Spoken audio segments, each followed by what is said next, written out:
Hello, everyone, and welcome to the CSH seminar in a hybrid format as usual. So my name is Joël Caballon. I'm a researcher here at the CSH and in charge of the monthly seminar with Laurence Gauthier, who's not here with us today. Today, we are happy to welcome Dr. Divya Vaid for a presentation on a very promising topic, a pathway to intergenerational social mobility on the impact, in particular, of education. Dr. Divya Vaid is an associate professor of sociology at Jawaharlal Nehru University, New Delhi. She has an MSc and a DPhil from Oxford, UK, and her research interests include the study of social mobility and inequalities, social stratification, educational attainment, class and political participation, with an interest in applying quantitative and mixed methods in particular. Her work has appeared in the Annual Review of Sociology, Contemporary South Asia, Asian Survey, various different journals, including recently, as a matter of fact, also the Oxford Handbook of Caste, and she is also the author of Uneven Odds, Social Mobility in Contemporary India at Oxford University Press in 2018. We are very happy today to welcome Dr. Sonali Desai, who will discuss Divya Vaid's presentation. Dr. Desai is Emeritus Professor of Sociology at the University of Maryland, College Park. She holds a joint appointment at the National Council of Applied Economic Research, New Delhi, where she directs the National Data Innovation Center. Dr. Desai is PhD in sociology from Stanford University and a demographer whose work deals primarily with social inequalities in developing countries, focusing on gender and class inequalities. She studies inequalities in education, employment, and maternal and child health outcomes by locating them within the region's political economy. While much of her research focuses on South Asia, she has also conducted comparative studies across Asia, Latin America, and Sub-Saharan Africa. Dr. Desai, thank you again for agreeing to discuss the presentation today. Divya, the floor is yours. You know the drill, about 45 minutes to an hour, and then we'll open the discussion before the floor. Thank you. Come on. Yeah, thank you. So thanks for having me here. This presentation is going to have like two parts to it. And I'll talk about how to relate the two of them. So to begin with, sorry. It's not. Sorry, can everyone hear me properly? I mean, online. Yeah. All right. So the context is that when we're interested in studying social change or the persistence of inequalities, understanding social mobility patterns, opportunities, and barriers is of importance. And we also know that there are policies, including education policies and non-governmental. Sorry. Did I do that? Oh, sorry. Okay. And non-governmental intervention are there to equalize opportunities. However, associational groups thrive. And the question is really, are there barriers to social mobility? Are they equally patterned? Do different groups have similar opportunities or not? And I'll just talk through today's focus, which is on patterns of intergenerational social mobility and the role of education. I'll be focusing particularly on the gender dimension because there's not much work on macro patterns in terms of women's experiences of mobility. We also know that workforce participation of women is low, and even though there's an increase in education levels, there has been work by others on the possible withdrawal of women from the workforce when there's an increase in status. So with social mobility, women are actually withdrawn from the workforce. So in this context, studying women's social mobility patterns is particularly important. Towards the end of the talk, I'll also talk a little about ongoing work on aspirations and failure, and how women view aspiration and fail and not succeeding, and what that says to their, what that says to their experiences in the labor market. I'll also talk about caste as and as an important dimension where social mobility opportunities are concerned. The rural-urban difference will become quite clear when I start to talk about patterns, and the reason for pushing this rural-urban difference in today's talk is that a lot of the ongoing and future work is really based in the urban. So I'm going to talk about why this difference is important. Before I start, some definitional issues, since there are different ways of understanding social mobility. So when we talk about social mobility, we're really talking about either intra-generational, which is career, or intergenerational, which is across a across generations mobility. I will be focusing really on intergenerational mobility, though my current work is more on intra-generational experiences of women in the labor market. Also, instead of, I'm not really talking about group level mobility, as in some work by the Osellas, when they look at the mobility of the Iravas. I'm really talking about individual level social class mobility. The way to study mobility is either through absolute rates or to talk about them in terms of relative rates. And I'll be talking about both of these. Absolute rates are really raw numbers of people who are upwardly or downwardly mobile or are stable. And relative rates are rates net of structural changes. All economies change, all societies change, and occupations change. And so keeping those structural changes constant, whether there is any social mobility, and particularly groups compared to each other. And this is a preferred, relative rates are a preferred indicator of openness of a society. In terms of caste, of course, there's a lot of discussion on what should be the level at which measurement takes place. I am limited by the macro data, where mostly it's constitutional categories. However, since there are over 100 information of over 100 jatis within the data that I'm using, it's also subcategorizing some of these castes wherever it's possible. So in broadly, there are various mobility approaches. Qualitative researchers, of course, have done ethnographic studies. A classic book is by Osella and Osella in Kerala on the social mobility of the Iravas. You have life history approaches like Veronique Benet, who uses a life history approach. And then you have quantitative approaches. And quantitative approaches tend to be predominantly, and now I'm talking about India rather than social mobility generally, in the Indian context have tended to be either income or wealth mobility, and have been predominantly done by economists. In sociology, you have a few scattered occupation-based social mobility studies, some who look at education, but they are fairly inconsistent. So one example of this is a paper by Sanjay Kumar, Anton Heath, and Oliver Heath that looks at occupational mobility. Unlike the American literature, where status attainment approaches are quite common, looking at a final destination, in India, we have had more of the occupational mobility approach. And that's also where my work is going to lie within. We have very few studies that really bring the qualitative and quantitative together. So much less work, which is mixed method. I'm attempting a mixed method. So the first part of today's talk is going to be quantitative. And then I'll talk a little, very briefly, about the qualitative interviews and what I'm doing with that data. So theoretically, within social mobility, the OED triad is the traditional way to approach social mobility, which is the relationship between class origins, class destinations, and education. A society where the relationship between O and D is strong is a society where you have less social mobility. One where O and D association is weaker, you have more social mobility. And the assumption is that with an increase in education would break the OD association. And so the possibilities of education are much more in terms of opening up access. Within the Indian context, we also we can look at class of origin, but we can also look at caste as a potential factor that influences destination. Destination here is class destination. And in a moment, I'll talk about how I categorize it. And origins here are class origins. Today's talk is going to focus on the OD association briefly, on the ED association a little bit, and on the CED association. I'm not talking so much about OC, the association between caste and occupation. That's done in another, that's really in my book. So I'm not doing that today. The full research has taken quite a while and is ongoing. The first stage of my research is really looking at national level patterns and urban patterns of social mobility by gender using a national election study data set from the 1990s up till 2014.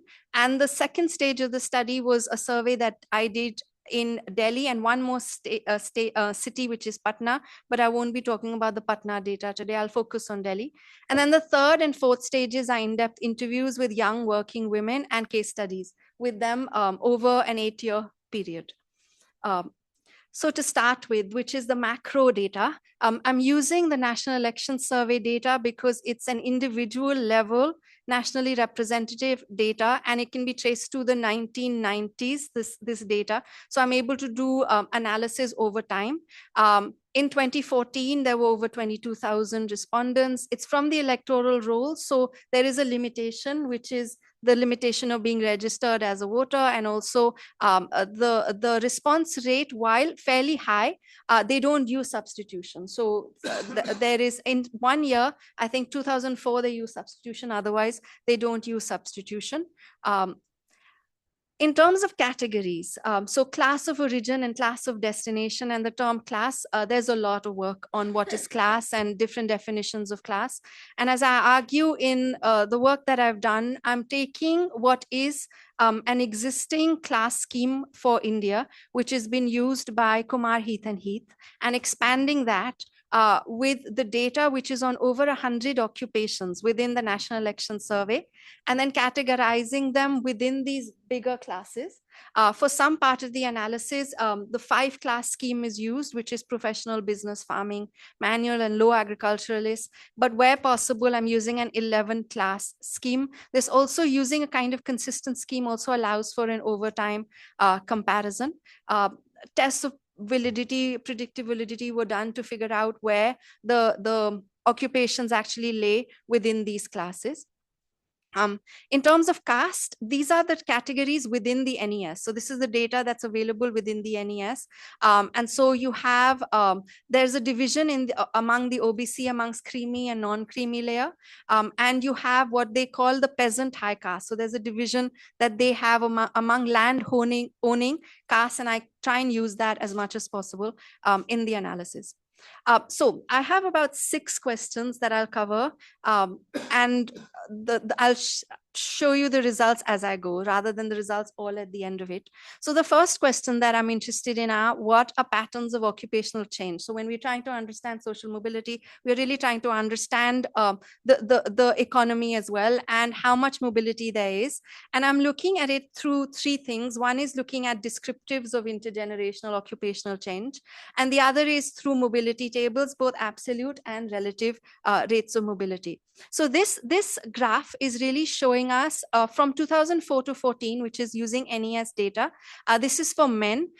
Anything below 0, which is going into the negative, means that over one generation, there's been a reduction in that occupation. Anything that's going above 0 means there's been an increase in that occupation. And we can see, if I can use, I think this, we can see that in agriculture, there is a shrinking. So this is men as compared to their fathers. So you have a shrinking in agriculture, and you have an increase in certain kinds of work. This is for 2000, the first bar is for 2004, second for 2009, and the third for 2014 for all of them. So you see a particular pattern of reduction in agriculture and an increase in business and in certain skilled and unskilled work.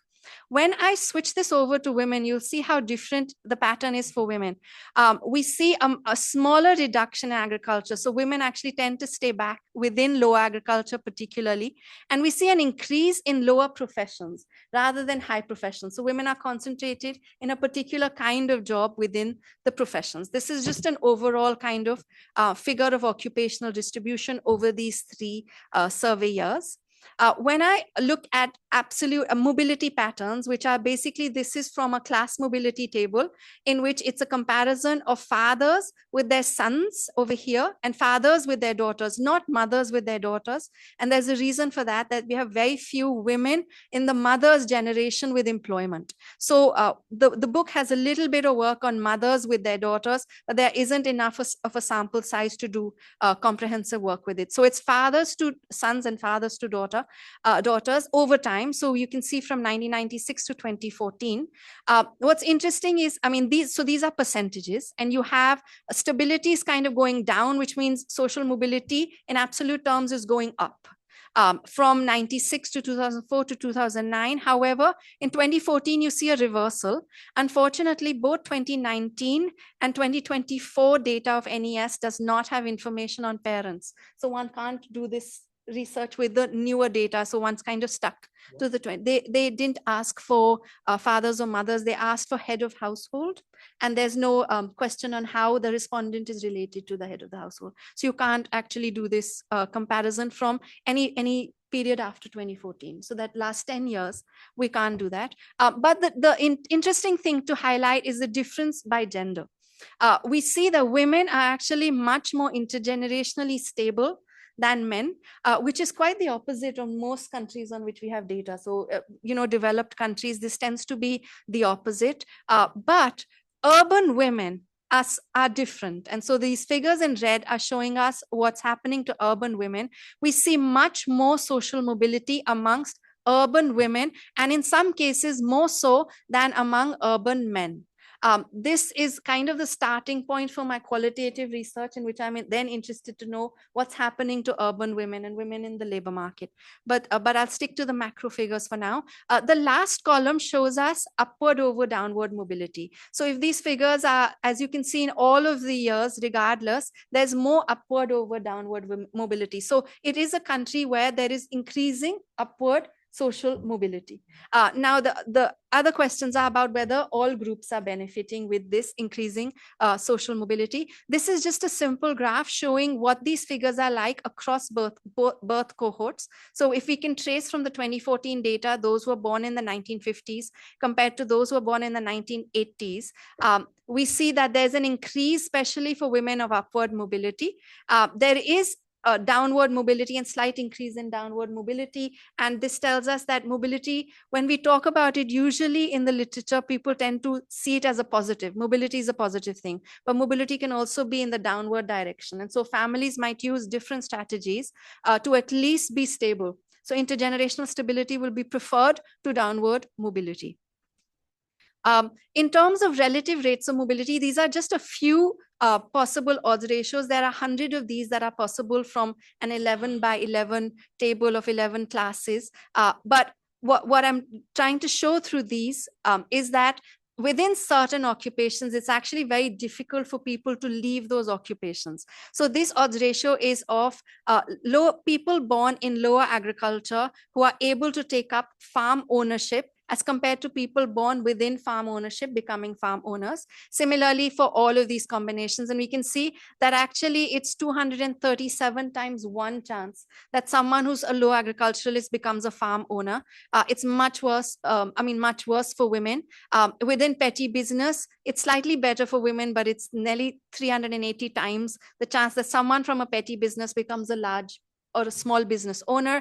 Similarly, within professions, it's smaller odds, but they're still pretty high, which kind of tells us a little about stickiness across occupations. But because 100 of these are possible, instead of looking at each of them individually, we use certain log linear models to map whether there is a consistent pattern or not. This is just one example. I didn't want to show you too many of them, but this is talking about relative rates of mobility by gender. And the first of these models is basically hypothesizing that there is complete social mobility, that origins, destinations, and gender have no associate. I mean, people can do anything that they want. This model does not fit the data at all. So clearly, there is no complete independence within the Indian context. The common social fluidity is basically saying whether the patterns of OD association, which is the origin destination association, is similar for women and men, and this fits it much better. So in a sense, I mean, it has fewer cases misclassified. And the UNIDEF model, which is the uniform difference model, basically says that can we see any particular pattern by gender of this OD association? And what we're seeing is just overall the findings of this part of it, summarizing them, is that while India is fairly intergenerationally stable, we do see the direction of mobility seems to be more upward.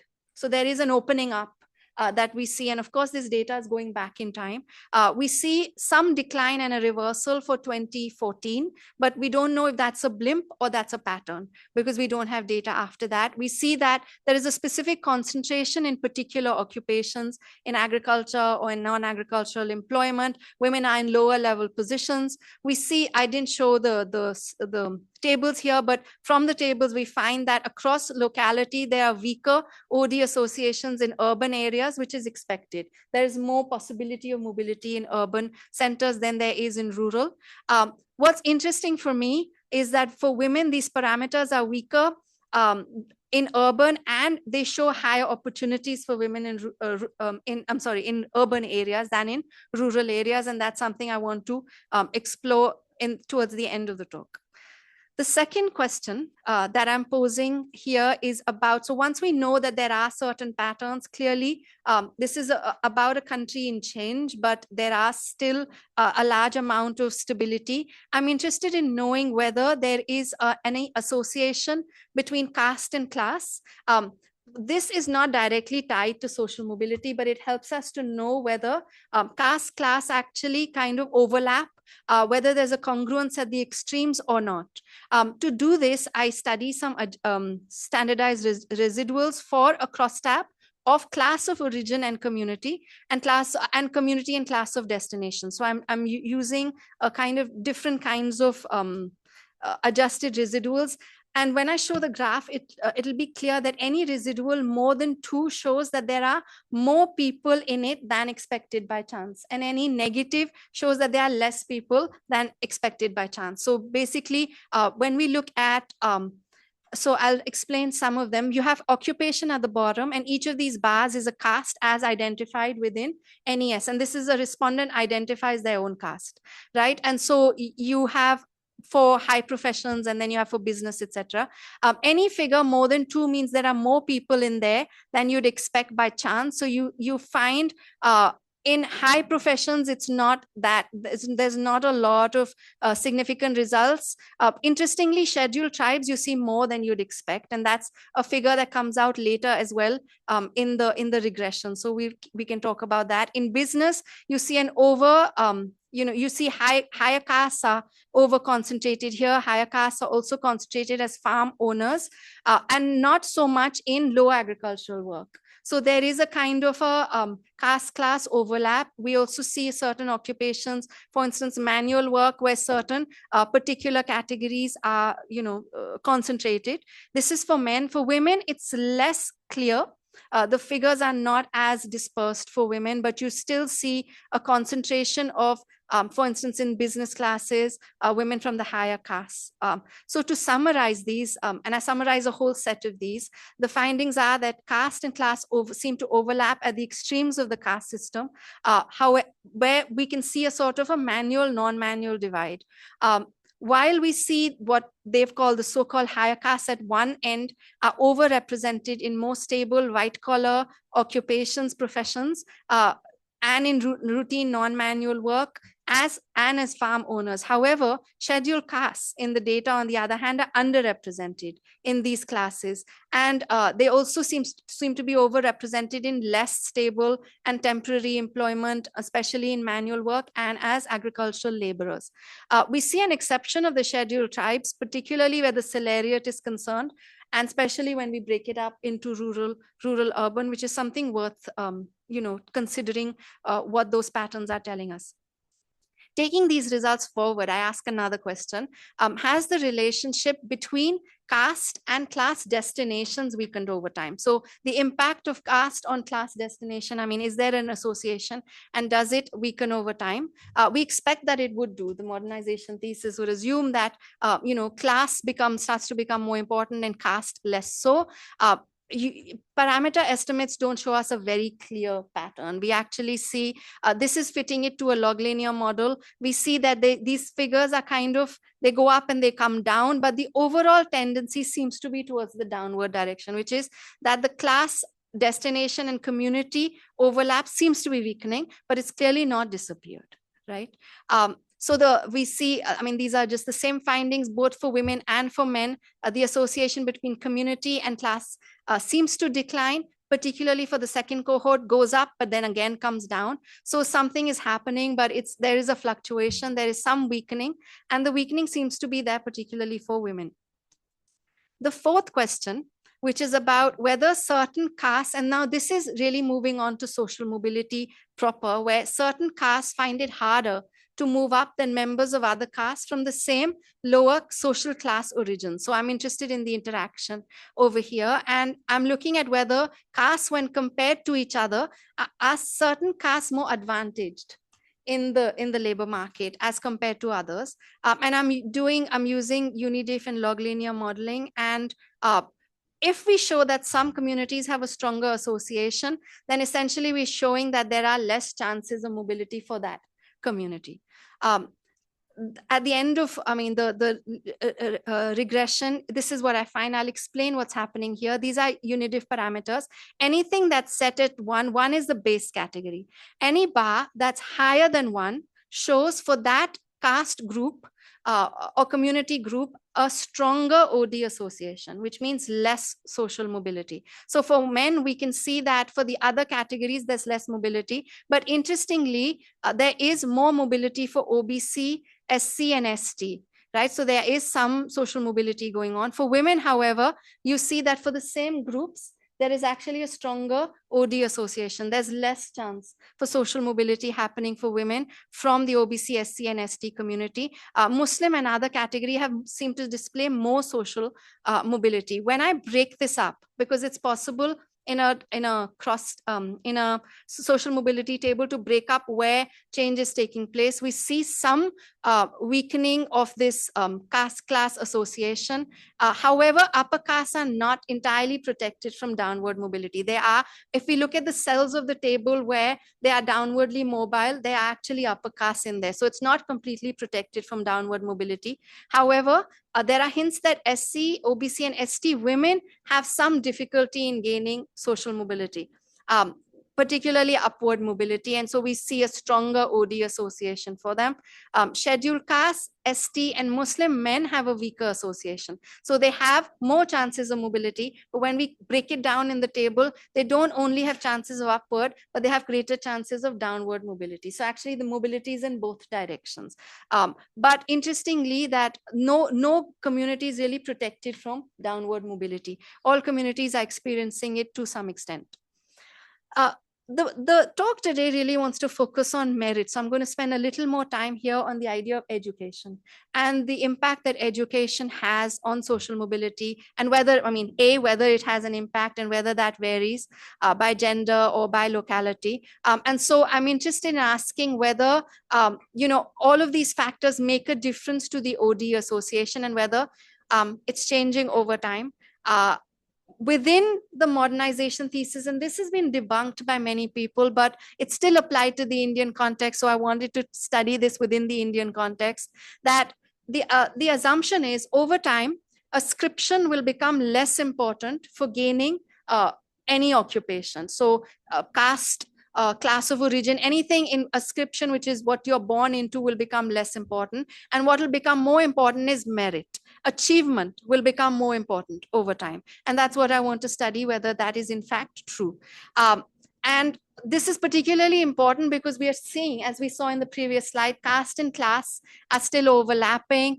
We still see some kind of stagnation. So what is the impact of education? Now, since education might matter to certain professions more, certain occupations more than to other occupations, in particular, I hypothesize that education would matter to professional occupations, where if education seems to matter more, one would assume that caste, class of origin, maybe where you're from, rural, urban, would matter less.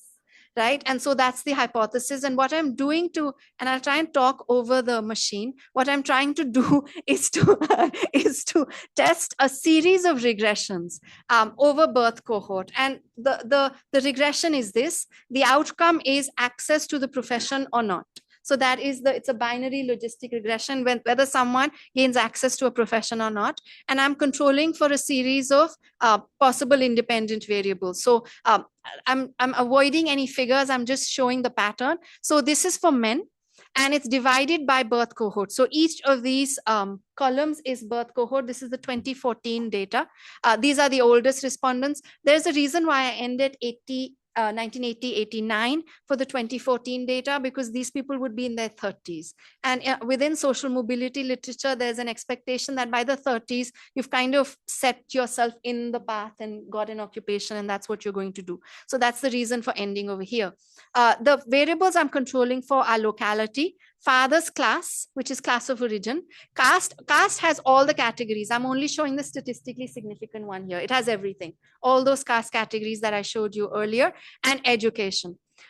What we find is that even when controlling for caste and education, someone who's born in, so the figures are, if it's a plus sign, then having belonging to that category has a positive impact on gaining access to the profession. If it's a negative sign, it has a negative impact. Controlling for caste and respondents' education, if someone is born in the professional class, they have a much higher probability of access to the profession. So even when you've controlled for education and how much education people have. And the opposite is true for those who are born in manual and low agricultural work. Over the birth cohort, they are facing a barrier to access to the professions, even when education is controlled for.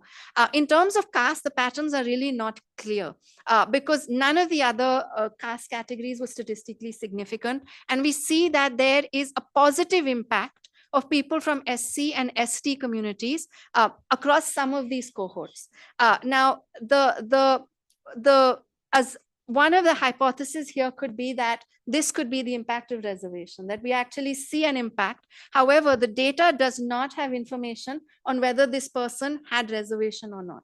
So that is, it remains a hypothesis, an assumption that we can potentially draw from here. It's really not something concrete that one can conclude from this data. In terms of education, I just want to mention this because the next slide is going to be on women, and we'll see how it's a bit different.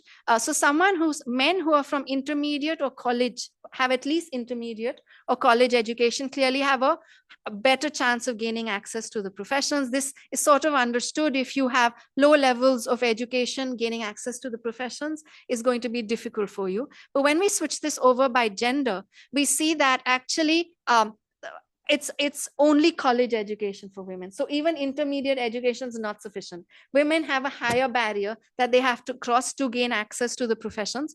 In terms of the other patterns, they are fairly similar. You still see an advantage to being born in the professional classes.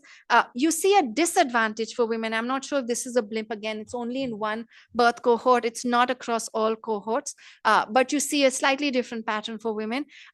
The overall result, though, is that caste is not the only determinant of an outcome such as access to the professions. Class is also important. In results which do an interaction between caste and class, we find that some of these interactions are more statistically significant, but I'm not covering that today. So overall, the findings are that despite controlling for caste and education, father's class has a consistent impact on an individual's chance of gaining access to the professions over time.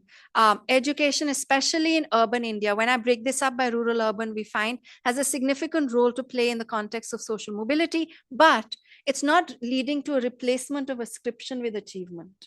There is ascription and achievement going on at the same time, and patterns of caste vary. Again, as I said, we don't have information on reservation directly in this data, so we cannot conclude that from here. The last question today is about whether education then acts as a mechanism of mobility. Here, we were looking at only one destination, which is the professionals.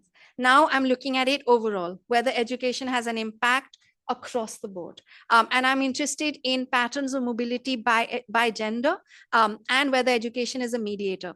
This is a figure, is descriptive. It's just showing us what this description of education in the NES is across different levels. We can see that we have and it's separated by rural urban. What's interesting here is these figures. So urban women, 29% of them have a college education in this sample, and it's equivalent to the urban men. So in terms of college and in terms of urban, you seem to have an equalizing going on. But we don't see that happening amongst the rural population. You see a higher proportion of women who are non-literate.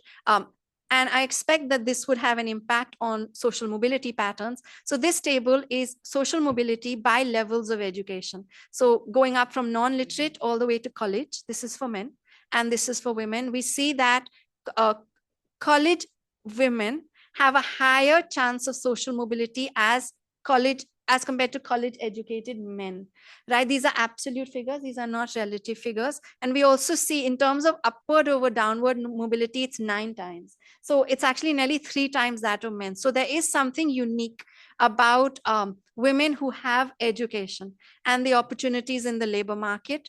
And when we divide this by rural urban, the figures are less statistically significant because the sample falls, but we still see a very clear pattern in urban India.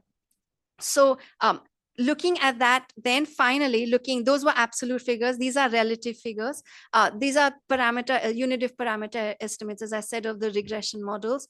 This is for men. This is for women. They are by level of education. Again, here, the first category is set to 1.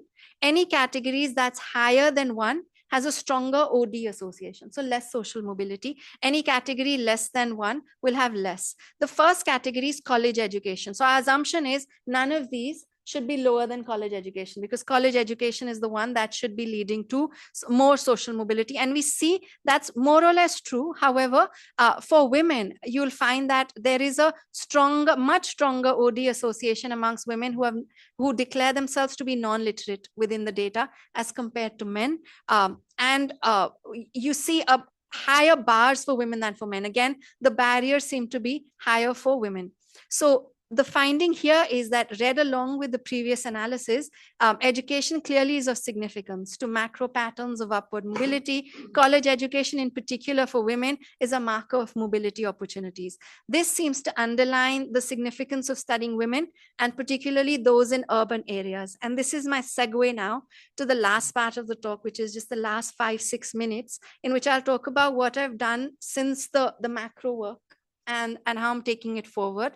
Is since the urban was so interesting in the figures, and since women in the urban were so interesting, I did a follow-up kind of study in 2 urban centers, and I was trying to compare 2 sites. Here, we see the figures for Delhi and Patna. We see that there's much more social mobility in Delhi than in Patna, but we also see in both the cities, more upward over downward mobility. And then the questions that I had were, how does one really look at ambition and dissatisfaction within aspirations as a sociological phenomena?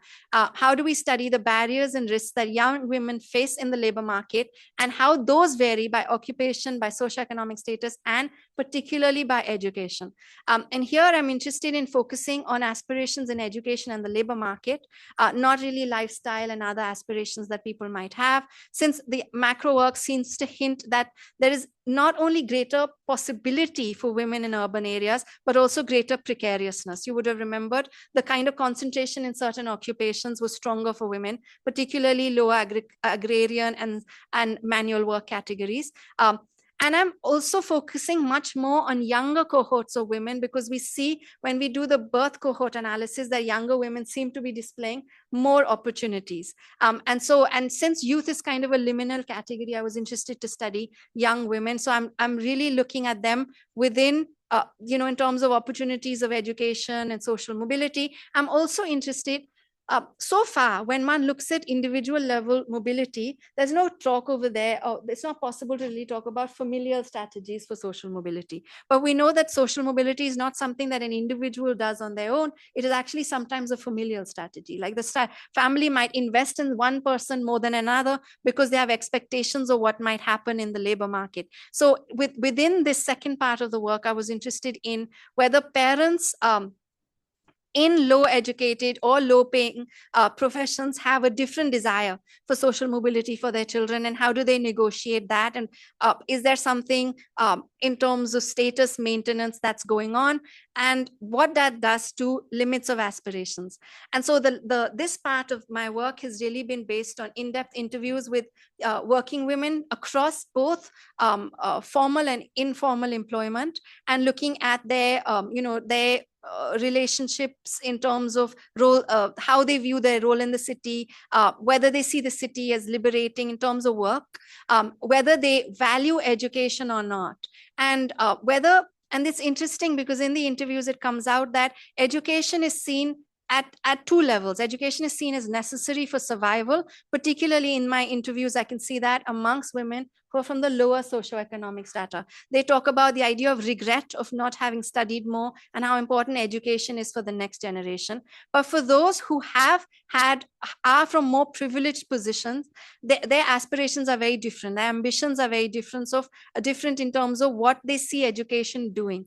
And some of them talk about, and I have a separate paper in which I talk about regret and guilt as potential motivators for them in the labor market, how they actually view the labor market. So going forward, I think this is my last slide. I think a lot more work needs to be done on disaggregating these patterns regionally, because so far it's really rural urban. There is regional work I did when I was a doctoral student, but I haven't really picked it up in a long time. And I did see at that time that there were clear regional patterns. So one needs to do a more disaggregated analysis, and also understanding the narratives of women, not only those who are in the labor market, which is what I've done through my interviews over the last 8 years, but actually those who chose or could not be in the labor market, and how that might vary.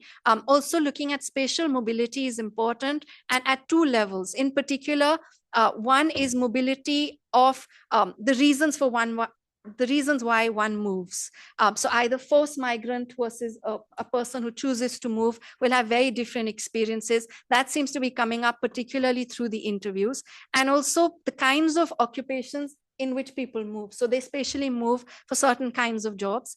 But in addition to geographic movement, space is also important because of just residence, of where people are located, and how they see the space in which they are located. So some of these women talk about the constraints they have of where they live within a city, and what that does to opportunities for having occupation or even getting a job outside of where they live. So I'm going to end over here. Some of this work is out. Some of it is, a lot of it is not out. As part of the work that I presented of the macro is from the book, and some of it is through these interviews, which are some of the articles that have come out, one of which came out this year, which looks at dissatisfaction and how dissatisfaction is potentially a motivator, and satisfaction could be something that dulls down aspiration, and dissatisfaction actually encourages aspirations. So I'm going to end there. Thank you. 45 minutes. Thank you very much, Divya, for this very, I think this very clear, enlightening, but yet, of course, very scaffolded and complex to some extent, because quantitative for some people. So I'm very glad that we were able to listen to this today, and that we could have such a schematic and wide scope, I think, in view of that. I think the floor is yours, Sunaldi, please.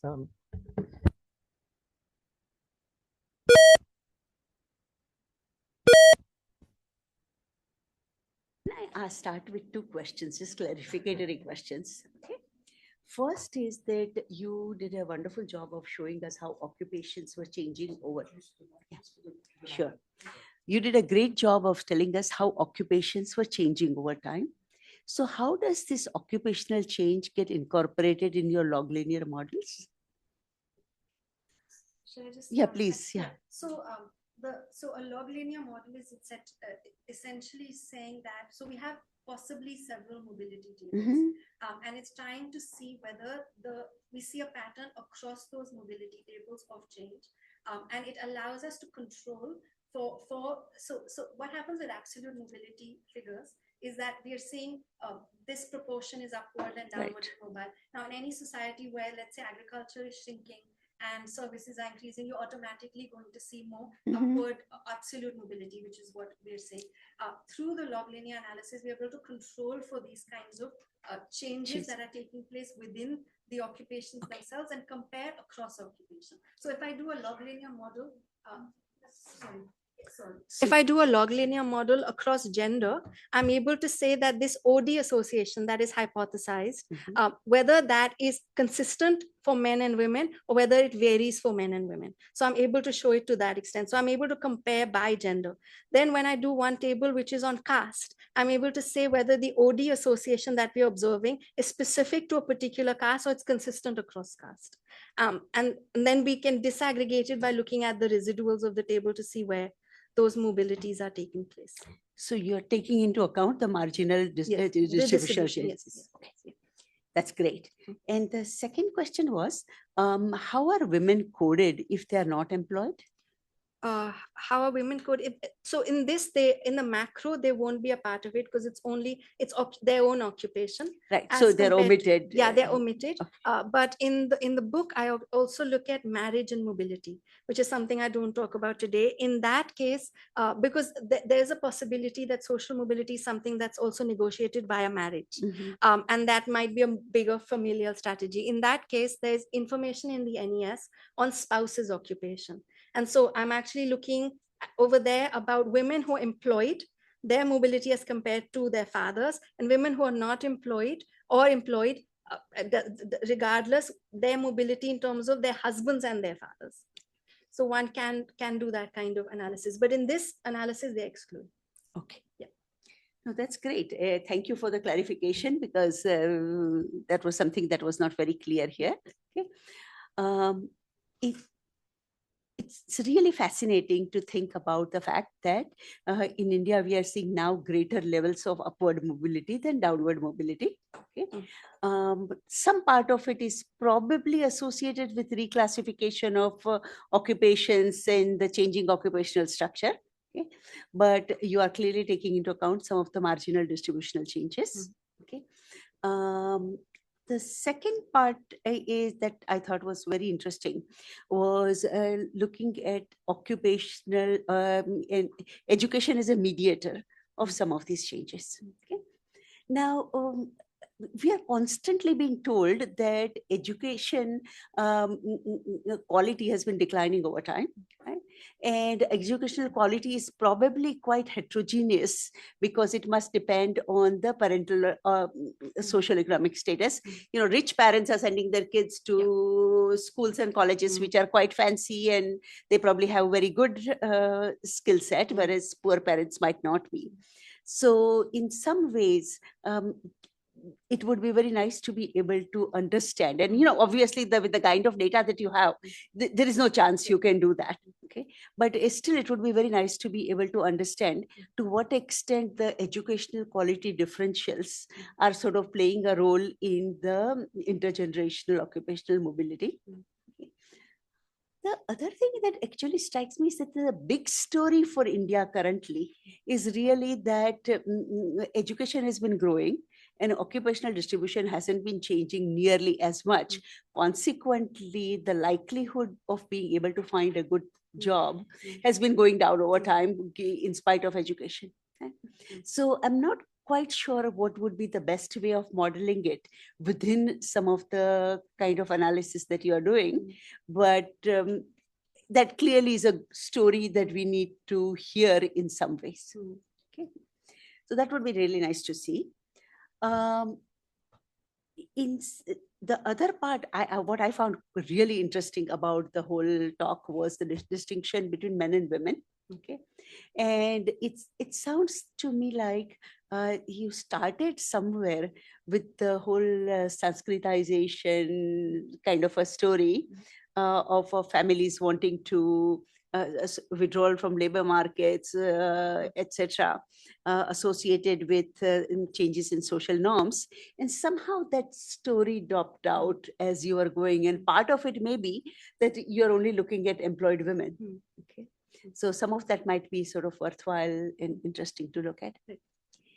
One thing we do know about women's labor force participation in India is that there is a very high level of labor force participation for women with no education, and there is a high level of labor force participation for women with college degrees. Okay? But it's somewhere in between that the labor force participation drops down. Okay? And so trying to sort of sort out some of the different levels of education and its impact on occupation and then mobility might be something that will be worthwhile doing. I noticed that you actually tried to do quite a bit of it. I mean, it's the college coefficient which was consistently significant, other things were not. Yeah. Okay. But still a little bit more of a sort of sorting that out would be quite interesting to see. The one thing that I think we often forget when we think about women's education is that educated men come from very different kind of families than educated women. Okay, educated men usually come from families where their fathers may be educated or their fathers might not be educated. For women to be gaining college education, typically they would come from families where their fathers at least have a college education. So the structure of who is educated, okay, tends to be variable between men and women. Okay? And that might be, again, something that might be worthwhile sort of exploring as you look at the data. And perhaps you have done it, but I didn't quite get that as in your presentation. But overall, it's clearly an important issue. Clearly, we need to look at issues of intergenerational mobility, whether it's occurring, for whom it is occurring, how it differs between men and women. And the caste story was actually quite interesting, okay? Especially the scheduled tribe story. Because I have to say, I have also been finding that in some of the work that I have been doing, which has surprised me. Okay? It surprised me that once you control for some of these background factors, scheduled tribes are somewhat more likely to be able to get white collar jobs and so on. And I have wondered whether it might be something to do with us lumping all scheduled tribes together. Could it be that Northeast is quite different from, your Mandla districts and Saputara district and so on? Okay. So looking at the tribal effects somewhat separately in Northeast and the rest of India might be a worthwhile thing to be doing. But thank you. I really enjoyed the presentation. It was fascinating. And thank you. Shall I just respond to yes, some please, of these before we take? Yeah, because I mean, it also gives me really good. Shall I switch this on? Good good ideas of what to do. So in terms of the classification of occupations, yeah, that would be an issue if one was using the official classification, because the NES has been collecting data on the same kinds of occupational categories. One can make it fairly consistent over time. So that's kind of an advantage of it, to be able to see how this kind of varies over time.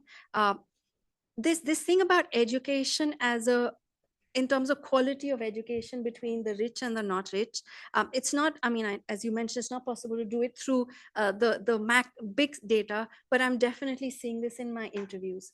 So the women who have who come from what might be described as more privileged backgrounds have had a very different kind of trajectory of education. But what's interesting is the value they place on education is very different from the kinds of values that those who didn't have this education have. So it actually, I mean, if there was more data, I think this would be worth doing. In the study that I did on which was my own survey, there is some information there, whether you went to private school or not. And so the next stage is trying to see whether the figures are big enough for me to be able to do that, but that is potentially where that would come in.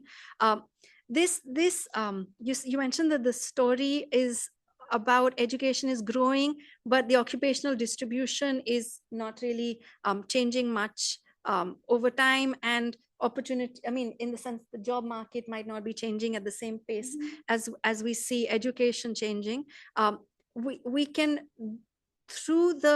potentially through the birth cohort analysis, we can see some of this, which is that you see a reversal of the kinds of opportunities that might be there. But because I don't have data of the last decade, I'm not sure if that is like a reversal or that's just a blip, because you have, as you know, Goldthorpe and I talked about, a flux is possible, and sometimes patterns just go up and down.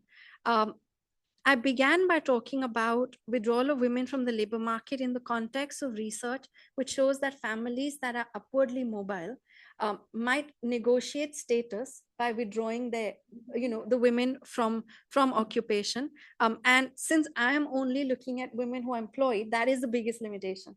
The other limitation, of course, is that in official classification or generally when we look at employment, there's a lot of debate on whether employment is adequately captured for women, like labor force is adequately captured for women.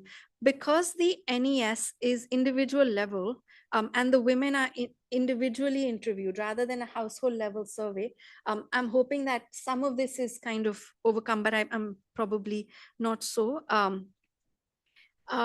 You mentioned about I think one needs to think more about labor force participation at where with those who have no education. So women are more in employment with no education or with higher education, and whether that relates to employment. I think this somewhat we're trying to do when I'm doing the regressions, that I'm trying to control for the level of education to see where the barriers are.